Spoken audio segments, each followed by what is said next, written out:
Hello, I'm Bernard Hickey from interest.co.nz and welcome to our weekly Currencies report, Never a Dull Moment, with Dan Bell from HiFX. Welcome back, Dan. Thank you, Bernard. It has been no dull moments whatsoever in the last week. We've seen the New Zealand dollar sprint up to 83.5 US cents. What's going on here? Yes, it's been another big week for the New Zealand dollar. 2 weeks ago, we looked like we were going to fall off a cliff again. We were sitting at around 79 cents. Suddenly, the US central bank decided to get their printing press out again last Thursday, announcing QE3 and announcing that it's effectively open-ended. So they've decided to buy $40 billion US worth of mortgage-backed securities, and rather than having a target date on this one, they've left it open. And this was a surprise too, particularly the unlimited nature of it. Yes, indeed, and I think that's where you've seen quite a significant reaction in the market. So the New Zealand dollar's gone up to a 6-month high over 83.50 on Friday night. Global stocks are up across the board. You've had US stocks on Friday night at their highest level since December 2007. So all very remarkable stuff. The euro against the US dollar trading over 130. It made a high of 130.180. That was recently down as low as 120 just a few weeks ago. So everything's rallied, and the US dollar is under pressure against most of the major currencies. Just looking at the charts then for the New Zealand dollar, we can see that big spike up in the last week or two here. We went from, as you said, 79.5 just a couple of weeks ago, up to 83.5 or so. Give us a sense of the levels of resistance, support. What happens if there's another surge up? How high do we go? Yeah, so here we see support coming in around 82.50 or so. In the short term, we're sitting around the 82.80 mark this morning, so we have come off those highs. 83.50 is considered a level of resistance, along with 84 cents. A break above 84 and a big close above 84, suddenly that starts to open up those post-float highs back around 88. So that's what the technical guys are saying. I'm not personally buying into that at this stage, but I think in the short term the New Zealand dollar looks like it's got more upside momentum. Overall, it looks like everyone's going to continue to bail out of the US dollar until they know what the overall situation is going to play out, how the overall situation is going to play out. Let's look in a bit more detail at what the Fed is actually doing. $40 billion a month of mortgage bonds they're going to buy in an unlimited way until they get unemployment down in a significant way. They haven't given any particular levels. No. How effective might this be or not? Well, that's the argument, isn't it, really? I mean, at the end of the day, this time around they've decided to go into the mortgage-backed security market. Previously they'd been targeting US government bonds, US treasuries. So they're really saying that they want to try and continue to bring down the underlying cost of borrowing against the cost of servicing a mortgage. But if you look at the US housing market, which, from what we hear has started to bottom out, most of those borrowers who are already underwater aren't really of the credit profile that means that the banks are actually going to lend to them. So even though they're bringing down the overall cost of borrowing against your mortgage, it's probably not going to have the huge impact that many are hoping for. And those people who can afford to borrow, who still have some leeway and have a good credit rating, maybe are thinking, do I want to risk my money in a housing market that's halved in the last 5 years? Yeah, well, that's right. So the argument that this money is going to get out to the man on the street, or it's going to get out to the people that are really struggling in the US economy, there's an argument that the only thing it's really doing is aiding the increase in asset prices in financial markets and liquid financial markets like equities and commodities and currency markets. So, yes, a tough one. And in particular, when you look at inflation, is there a risk that this becomes some sort of inflation spurt? Certainly the bond markets aren't indicating that. No, they're not, although I did see on Friday night US Treasury yields did actually push up a little bit. So, if US Treasury yields continue to go up, they're anticipating inflation. At this stage, 10-year Treasuries are still yielding about 1.8%. So there's no real inflation priced into the outlook in terms of the bond market.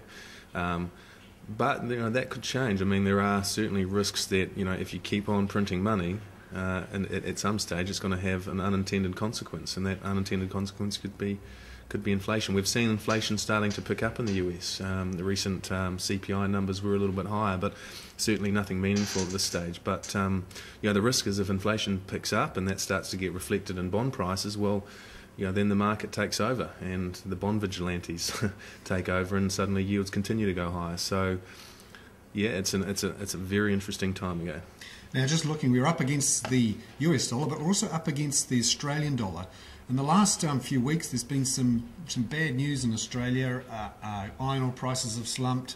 A bunch of mining projects have been put on hold. Some jobs have been lost. Fortescue Mining, one of the big ones there, is in talks with its bankers, as they say. Yeah. Tell us how we're going versus the Australian dollar, because we've strengthened quite a bit there too. Yeah, we have, and we're sort of trading close to 79 cents against the Aussie dollar. We've recently been down as low as 76 cents. The current situation in Australia is that the market is still pricing in about 75 basis points of easing on their cash rate by June next year. So naturally, if the Reserve Bank of Australia is cutting interest rates and our central bank staying on hold, that makes the interest rate differential between our two currencies more favourable for the New Zealand dollar. So we're seeing a bit of upside for the New Zealand dollar.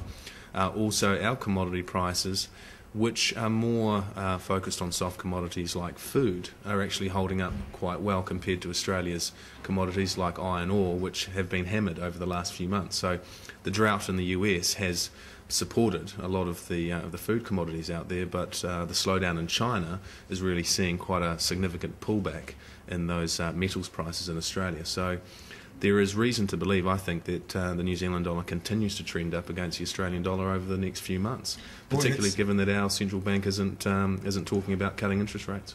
That's right, and boy, when you look at our trade-weighted index, which is the thing to really watch if you want to see how strong the currency is, and it's the thing the Reserve Bank watches when they're thinking about intervening.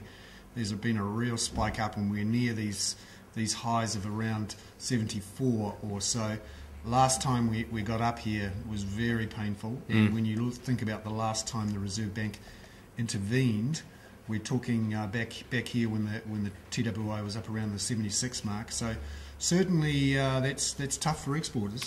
Yeah, and you look at this long-term trend. I mean, there is the current situation with our central bank. One of the only central banks in the developed world that are pretty much on hold as far as monetary policy is concerned, with food prices continuing to remain elevated.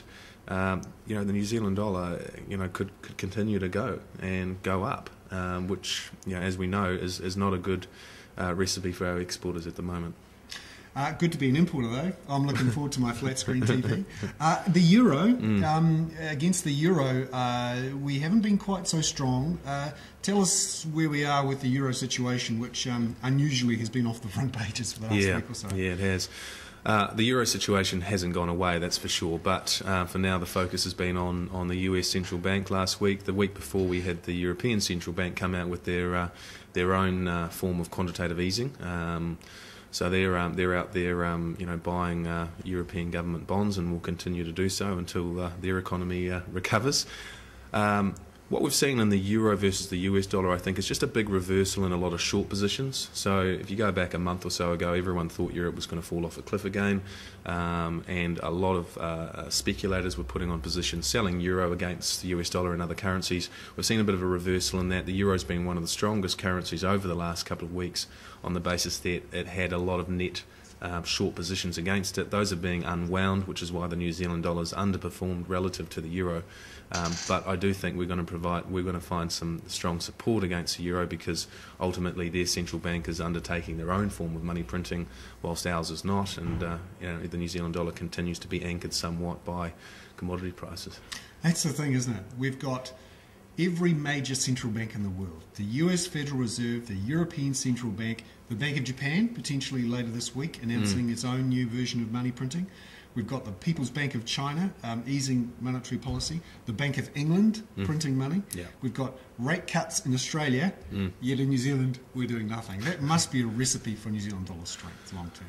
Well, it is. And looking at the way our government bonds are trading at the moment, you'd think we'd got a AAA rating, but we don't. We've got a AA, but we're certainly not a AAA rated entity.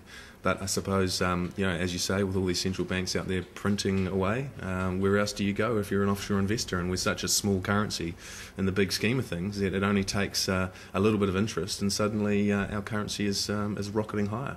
And if you're buying New Zealand dollar bonds, you're making money on the currency too. Well, there you go. It's a currency play as well as a bit of a yield play. So, potentially dangerous times over the next few weeks. Considering what's going on out there in the world. At the same time, there's a prejudice out there against the US dollar, and I think we mentioned that the other central banks are out there printing in their own way. The European Central Bank, announced their own form of quantitative easing, but the euro strengthened. When the US announced it, they weakened. So at some stage, I think we may see that catch up with the euro, and that could, provide, I think, maybe a little bit more of a calm sort of trading direction for the US dollar against most of the majors. But we'll see. For now, at least, it seems that everyone's selling the US dollar and trying to get out of there as quickly as possible. No dull moments for the US dollar. I'm Bernard Hickey from interest.co.nz. Thank you very much, Dan Bell from HiFX. That was Never a Dull Moment, our weekly currencies report for interest.co.nz.